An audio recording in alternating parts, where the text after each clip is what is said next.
और सीधे लिए चलते हैं अनुराग ठाकुर की प्रेस कॉन्फ्रेंस में क्या कह रहे हैं वो आपको सुनवाते हैं कि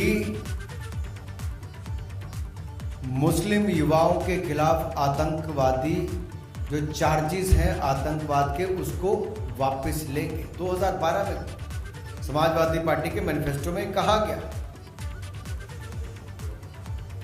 और 2013 में सत्ता में आने के बाद अखिलेश जी ने, लेकिन उससे पहले क्या कहा मैं एक बार आपको पढ़ के बता दूं।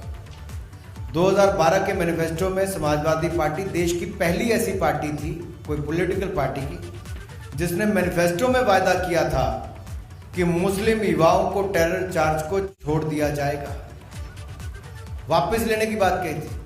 और क्या कहा था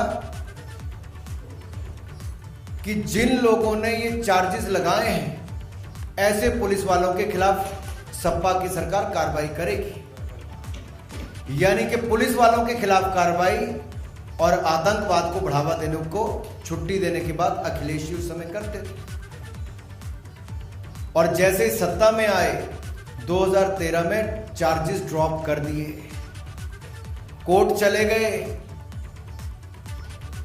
जांच नहीं की अखिलेश जी की सरकार ने, सीधा कोर्ट में जाके चार्जेस ड्रॉप करने की बात कही। कोर्ट ने उसका संज्ञान लिया, कोर्ट ने संज्ञान लिया और क्या कहा कोर्ट ने कि आज आतंकियों को छोड़ दोगे तो क्या कल उनको पद्म भूषण दोगे। और मैं उनका आपका जो जज साहब ने कहा मैं आपको उसको पढ़ के सुना देता हूं। जो बेंच था जस्टिस आर.के. अग्रवाल जी का और जस्टिस R.S.R. मौर्य जी का, I like to quote, I quote, today you are withdrawing cases against them, tomorrow will you give them Padma Bhushan, I unquote.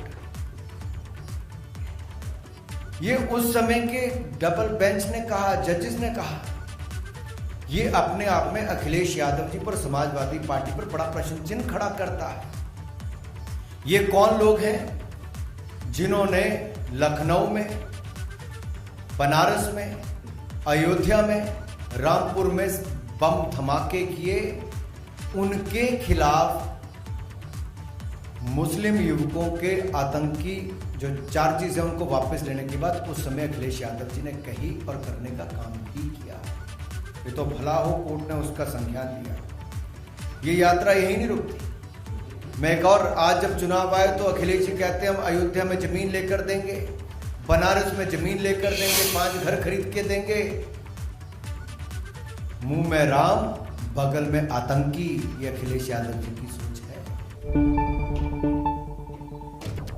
तुष्टीकरण की राजनीति का एक और उदाहरण आपके सामने देखने को मिलता है। और ये तो जवानों की शहादत पर सवाल उठाते हैं, एटीएस और पुलिस पर सवाल उठाते हैं और आतंकियों को घर पर बिरयानी खाने बुलाते हैं, उनके समर्थकों को बुलाते हैं। मैंने फोटो भी आपको दिखाई, क्या हाल है। इसीलिए तो मोदी जी कहते हैं लाल टोपी मतलब रेड अलर्ट। ये लाल टोपी रेड अलर्ट है और इससे बड़ा अलर्ट उत्तर प्रदेश के लिए और क्या होगा। चुनाव के समय उत्तर प्रदेश की जनता को यह तय करना होगा और ये निर्णय भी करना है कि ये समाजवादी नहीं, समाज विरोधी है।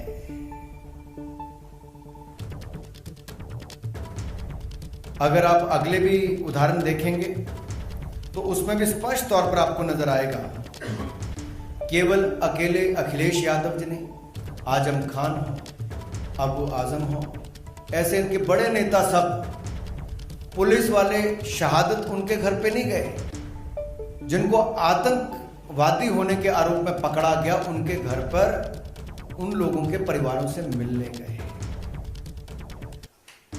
ये आतंकवादियों को, उनके परिवारों को संरक्षण देने का काम सपा करती है, भाजपा जीरो टॉलरेंस की नीति के साथ चलती है। यही नहीं, मोदी जी ने आतंकवाद के खिलाफ जीरो टॉलरेंस को देश के अंदर तो किया ही, मुख्यमंत्री रहते हुए भी, प्रधानमंत्री बनकर भी। मुख्यमंत्री थे तो अहमदाबाद के बम ब्लास्ट, सीरियल ब्लास्ट के खिलाफ कार्रवाई की। 26/11 का हमला हुआ तो मुंबई जाकर स्वयं वहां पर भी गए।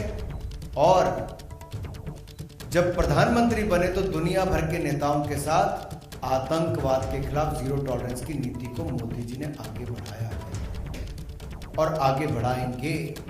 पिछले 7 वर्षों में देखिए सैकड़ों आतंकवादियों को मार गिराया, आतंकवादी हमलों को यहां पर अंजाम नहीं देने दिया है। ये भाजपा का जीरो टॉलरेंस आतंकवाद के खिलाफ है। अगर आप, मैं लंबा इस पे नहीं जाना चाहता, लेकिन एक के बाद दूसरे उदाहरण देखेंगे, सब लंबी सूची आपके सामने आती है कैसे समाजवादी पार्टी ने और कांग्रेस ने भी, बाटला हाउस कांड तो आप भूले नहीं होंगे।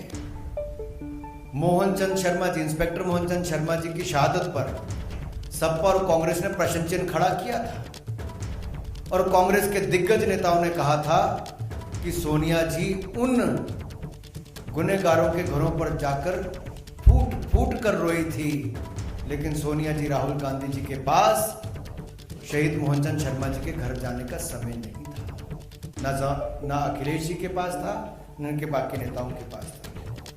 ऐसे कई प्रूफ आपके सामने हैं जहां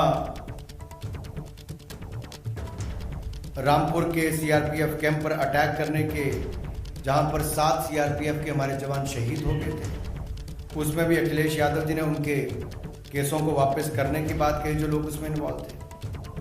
इसी तरह से ही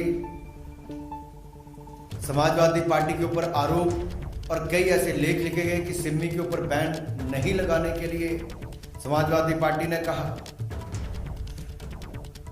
अलकायदा के जो ऑपरेटिव लखनऊ में पकड़े गए तो इन्होंने सवाल खड़े कर दिए पुलिस की जांच पर और एटीएस पर।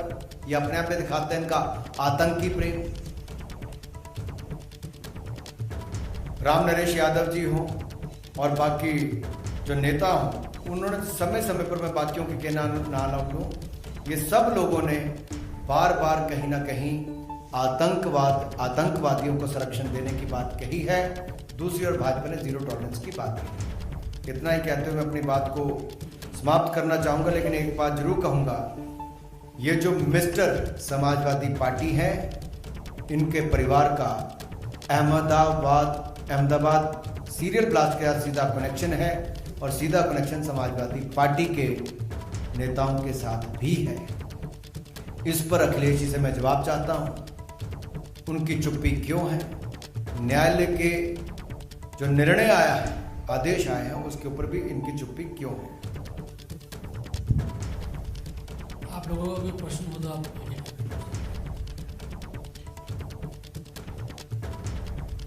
चलिए, बहुत बहुत धन्यवाद जी।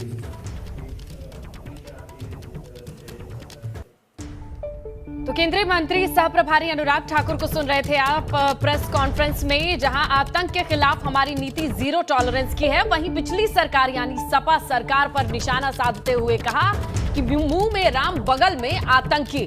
यानी कुल मिलाके अब जो बड़ा सवाल है घेरने के लिए वो है कानून व्यवस्था।